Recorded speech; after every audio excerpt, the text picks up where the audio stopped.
Hey, Hello, how are you? I'm doing well. How about yourself?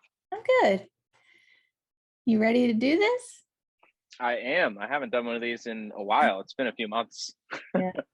Well, thank you for doing it. I was Absolutely. Thank you for having me. kind of surprised. I've been a fan for a while and I was just like, well, let's try it. That's awesome. Well, that makes me feel good then. Yeah, Yeah. I accept as many interviews and just like podcasts and things that I can because I love getting to talk. And to be honest, I don't really get very many of these opportunities. So I try to take as many as possible. Yeah. Okay. So tell me a little bit about your background. Um, where did your interest in music come from? And is it something you always knew that you wanted to pursue? So I started playing music around the time that I was 12 years old. I had just turned 12, and funny enough, it's not something that I knew I wanted to do always. So originally, I was born and grew up in New Orleans, Louisiana, Mhm. and I was kind of a punky little kid who just wanted to skateboard with all his friends all day. That was kind of my mission in life. Yeah. That's all I cared about. And then when I was around 11, this was like 2005, Hurricane Katrina had happened and displaced my family over to the East Coast. And so I didn't have any of my friends. And I realize now as an adult that my only mission with skateboarding was to like be cool with my friends, clearly because I stopped caring about it like very shortly after, because I had nobody to impress or look cool in front of, no more friends, and so I uh, I had a next door neighbor who had an acoustic guitar that was just sitting in their attic, and so I asked if I could borrow it because nobody was using it, and yeah, I started learning to play because I think the first friend that I met when I moved to Atlanta was a drummer, and so it was like the next thing to get into. And that's kind of where I got my start. Was like just trying to find something to do and like a common interest with like my new friends that I had to make when I moved here. Yeah. Um, So did you have anyone that helped guide you? Like, is there, if you could sit down and have a conversation with someone who has guided you with your journey, who would that be? Oh man, like somebody who's guided me like in my real life, Musically? or okay, so like um to be honest, so nobody in like my actual like circle of like friends and family were a musician at all. Mhm. So it was kind of just me finding my way. And when I was living in Louisiana and I was like skating, I was kind of discovering all kinds of like bands and music through like the Tony Hawk Pro Skater games and stuff like Yeah.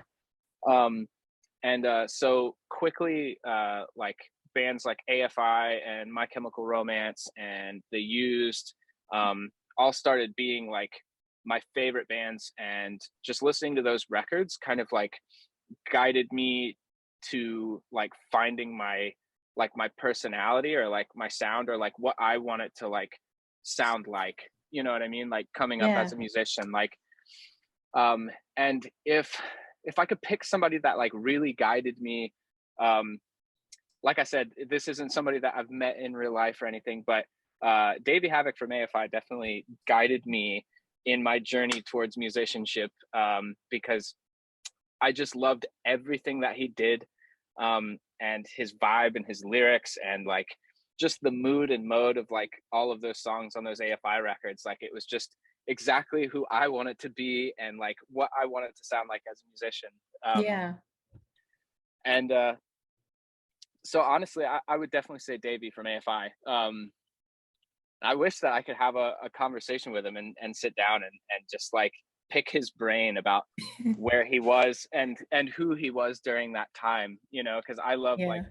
drawing parallels between like my life and people that I looked up to and still look up to this day. It's like my favorite part about music is like seeing like everyone else's journey and everyone else's struggles, Hmm. and like just kind of like identifying with that and being like, man, that's crazy, because I remember like this time like in my life when I was experiencing the exact same thing.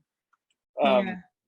and it makes me feel like I'm doing the right thing. I don't know, it's like it's really strange, like identifying with like other people's struggles and like looking at like what they've done and where they are now and being like, oh, okay, well, like this is a thing that like happened to them, so like clearly like I'm not alone in this, you know.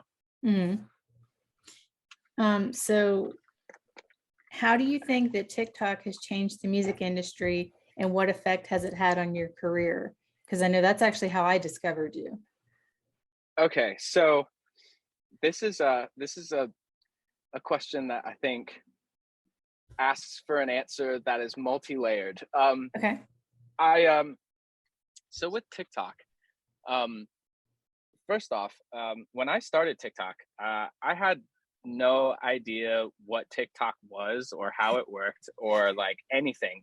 In fact, I I was going through a really difficult time in my life. I had just been like diagnosed with PTSD several months prior to actually starting that TikTok account, and one night after work, I just had a really bad day, uh, and so I just decided to make a cover of Dido's White Flag and just kind of restructure the lyrics a bit, and kind of make it fit the narrative of what was going on in my life. And I posted it to Facebook and to Instagram, where nobody ever cared about what I did.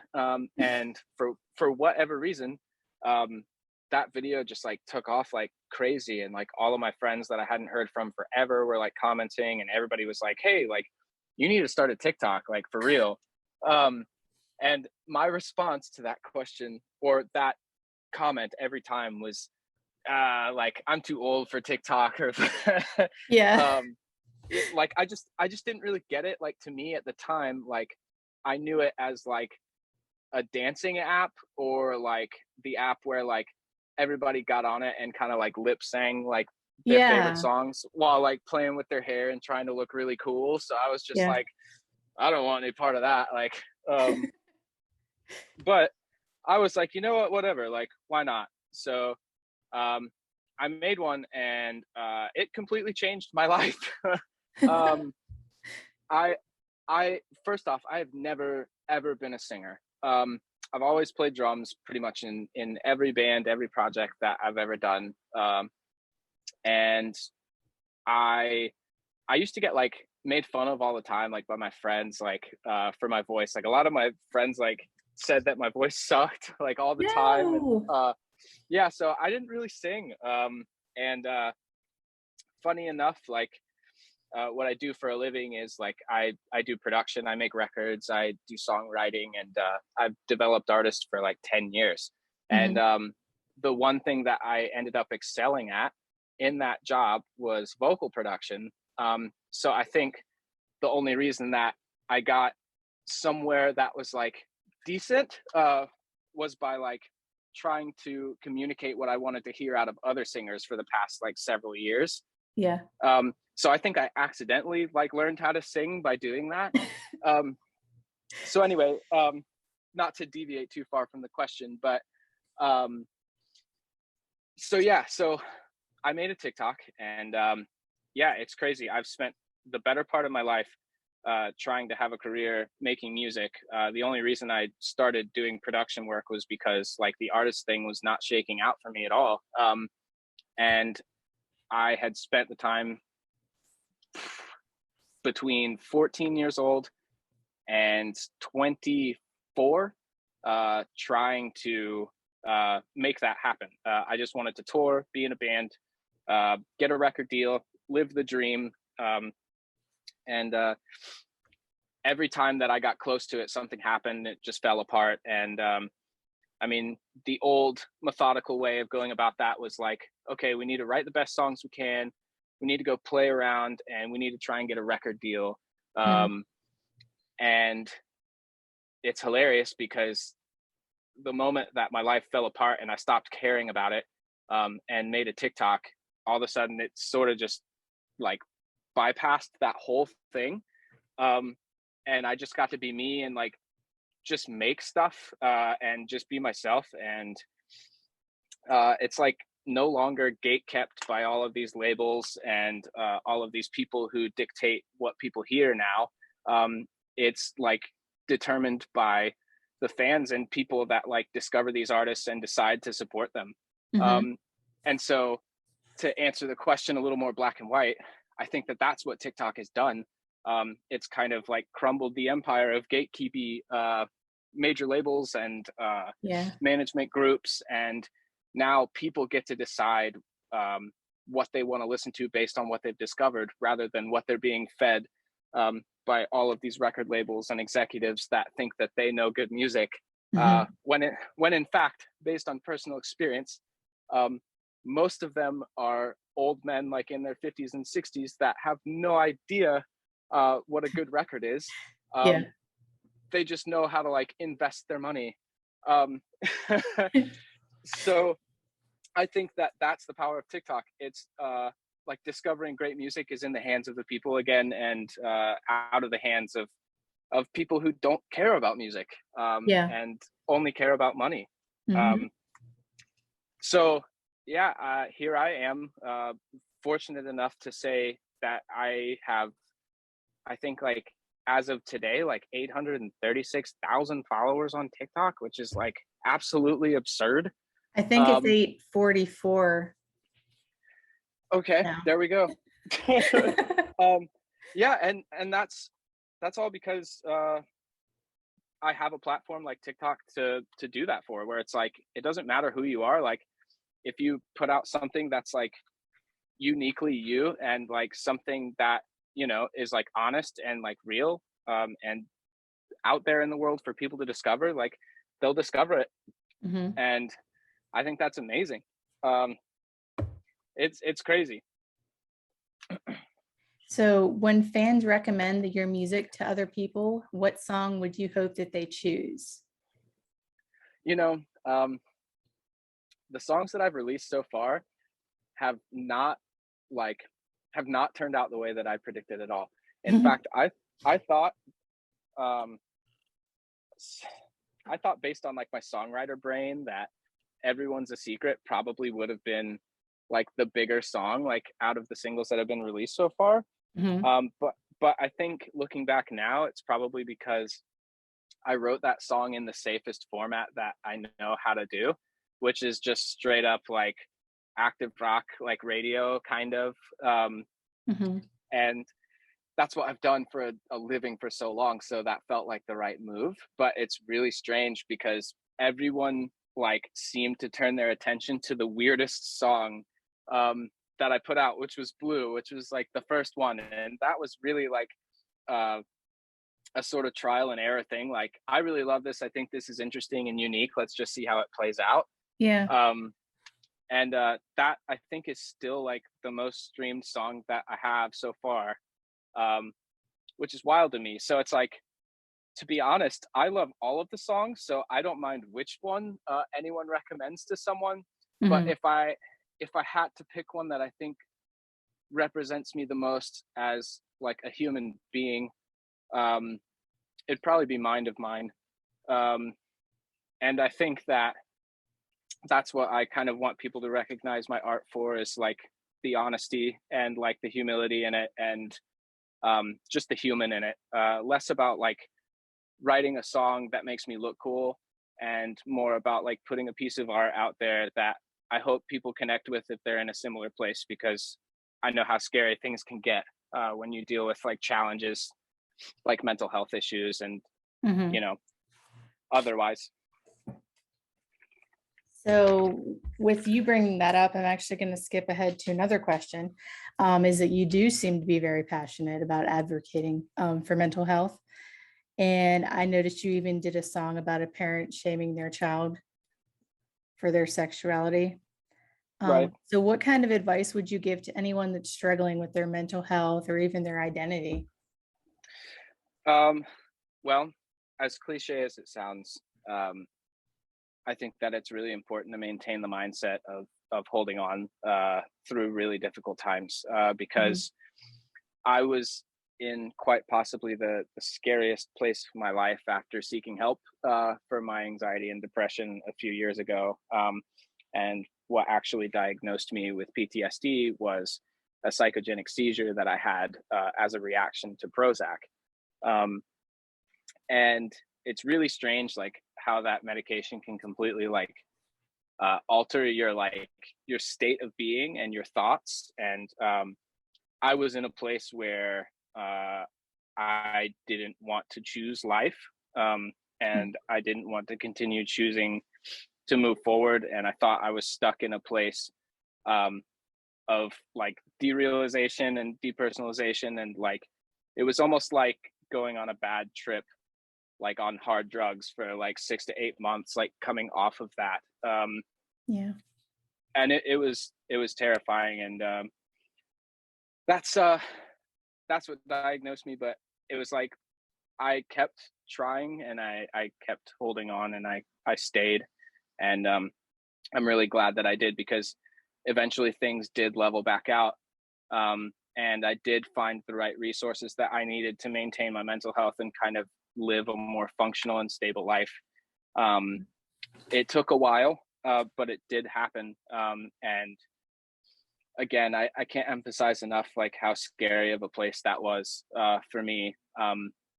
So it's, when I say that like things do get better, they do get better. Yeah. And as far as anyone that may be struggling with their identity, or trying to find validation or acceptance from people that they genuinely look up to or respect or care about, that might have a different viewpoint, um, you can't keep yourself bottled up to make sure that those people can sleep at night, because what's that worth in the end, if you're hurting yourself for someone else's comfort, right?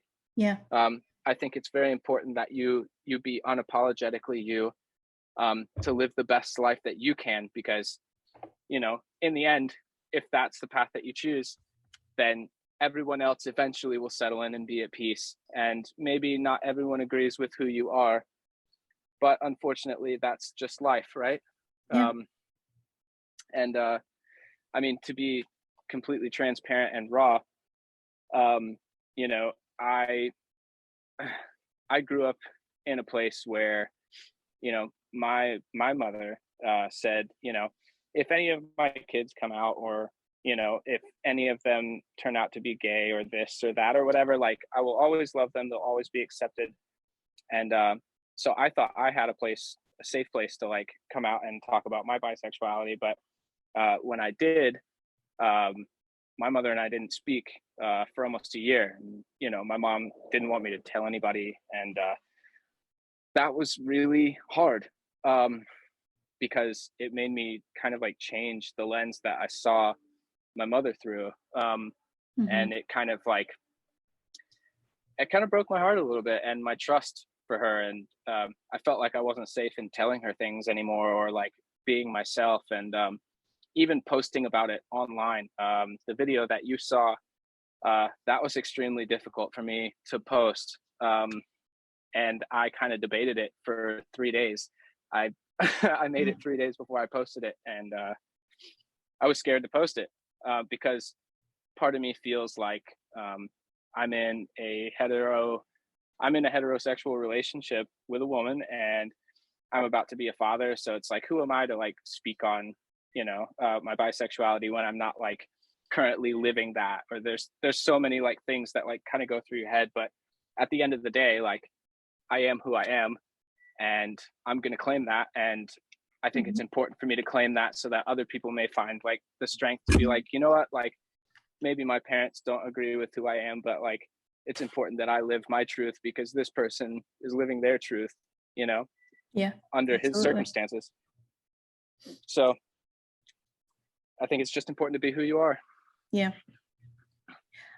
So I guess that addresses the question about what you hope to achieve with creating music. You want to help people identify with the Definitely. issues that. So when I was a kid, I went through a lot, Katrina and everything else. And so Yeah. many things were like changing and unsteady and unstable, and the one constant in my life was music. And Mhm. listening to my favorite records kind of created this safe space for me to go anytime that things were difficult. And if I can hope to do one thing with music in my lifetime, it's to create that safe space for somebody else that may be in my position that I was in when I was a child, or even as an adult. You know, Yeah.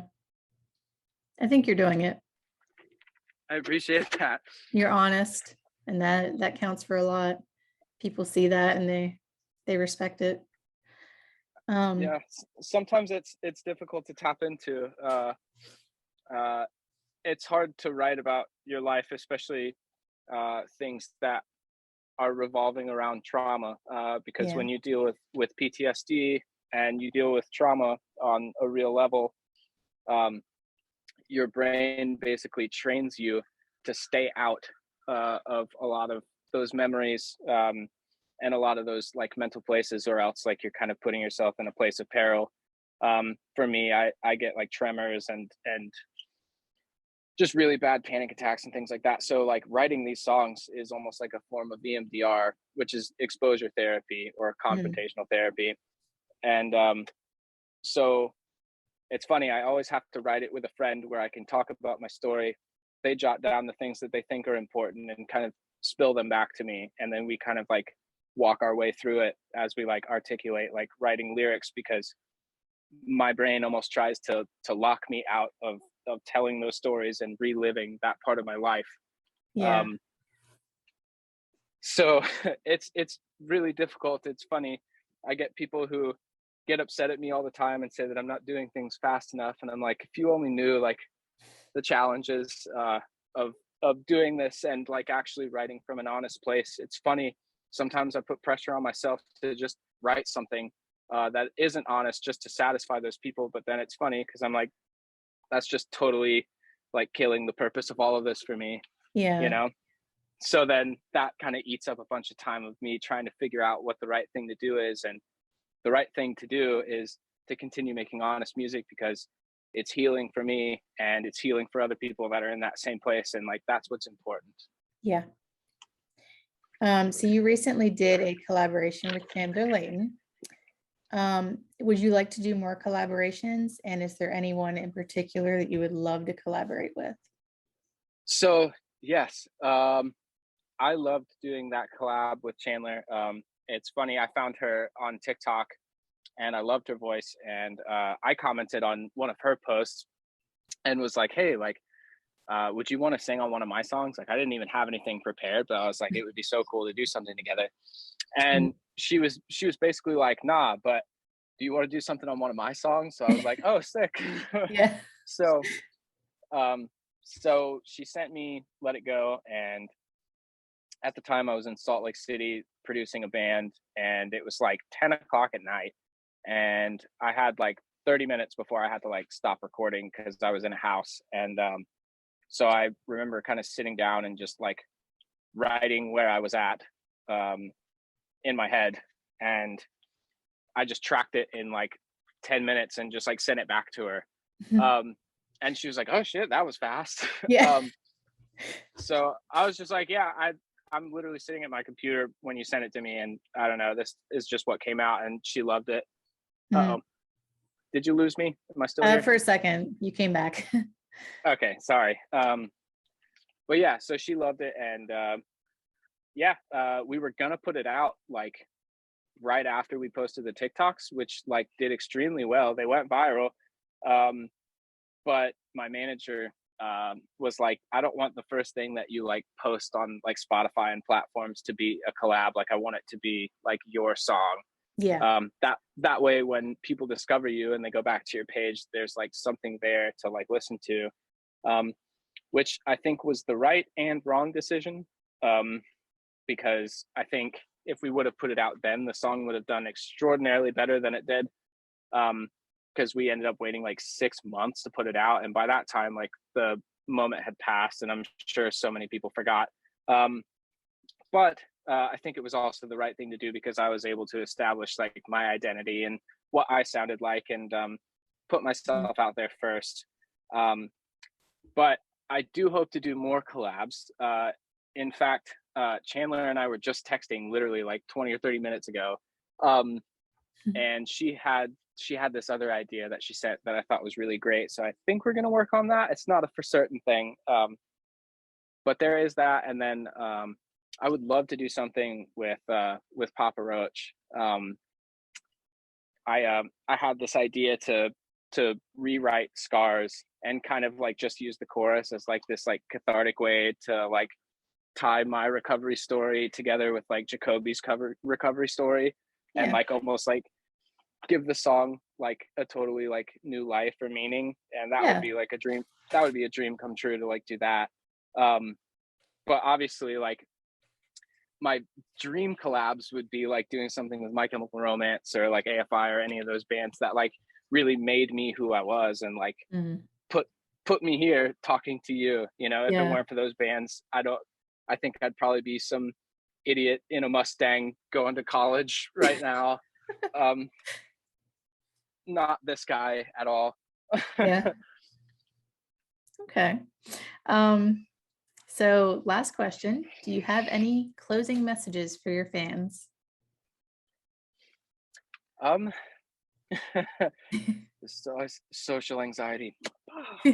um, yeah, it's like digging my brain to find something profound that I think means something. I mean, honestly, um, I just want to say thank you to anybody who's like given me a chance or listened to my stuff, especially if you came over from TikTok and you were expecting a whole catalog of covers only to find my little originals that mean the world to me.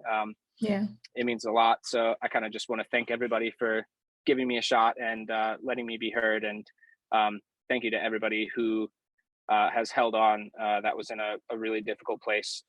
That maybe decided to hold on after hearing something that I did, because that's probably the most powerful thing that I could ever feel in my lifetime. Mhm. Um, and on top of that, everybody just kind of in a world that's so full of smoke and mirrors and kind of just a false sense of reality, just stay true to who you are and be yourself. And that's enough, I promise. There's space for everybody to be themselves. We don't all need to be crazy celebrity copycats. Yep. We don't need to chase the tail of being somebody else. I think the most powerful thing anyone can do for themselves is live their own life and be unapologetically them. Yes, I agree. Well, thank you So very much. I appreciate it. yeah, absolutely. Thank you for having me. All right. All right. Look forward to see what you have coming next. Absolutely. Take All care. right. Bye.